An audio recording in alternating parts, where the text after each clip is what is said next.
আসসালামু আলাইকুম সম্মানিত ভিউয়ার্স। আজকে একটা ইন্টারেস্টিং বিষয় আপনাদের জানাবো যে আমাদের চুল সাদা হয়ে যাওয়ার কারণ। এক নম্বর হচ্ছে বয়সজনিত কারণ, অর্থাৎ এজিং এর কারণে চুল সাদা হয়ে যেতে পারে। দুই নম্বর কারণ হচ্ছে জেনেটিক কারণ, আপনার বংশগত কারণে এটা হইতে পারে। আরেকটি কারণ হচ্ছে পুষ্টির ঘাটতি, যেমন বি12, আয়রন, ফলিটের ঘাটতির কারণে আপনার চুল সাদা হয়ে যেতে পারে। এছাড়াও আপনার শরীরে অটোইমিউন ডিজিজ, হরমোনের সমস্যা বা ভিটিলিগো থাকলে আপনার চুল পেকে যেতে পারে। এছাড়া আরও কারণ যেমন পরিবেশ দূষণ, ধূমপান, এসবের কারণে আপনার চুল পাকতে পারে।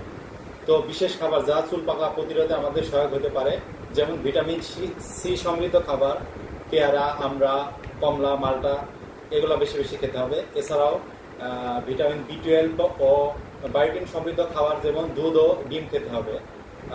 এছাড়া আরও খাওয়া যেতে পারে ওমেগা সমৃদ্ধ খাবার, যেমন বাদাম ও বীজ জাতীয় খাবার।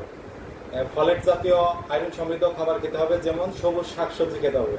এছাড়াও মৌসুমী যেসব ফল পাওয়া যায় সেগুলা খেতে হবে। এগুলা আমাদের অ্যান্টি অক্সিডেন্ট হিসেবে কাজ করবে, শরীরের রোগ প্রতিরোধ ক্ষমতা বৃদ্ধি করবে। ধন্যবাদ।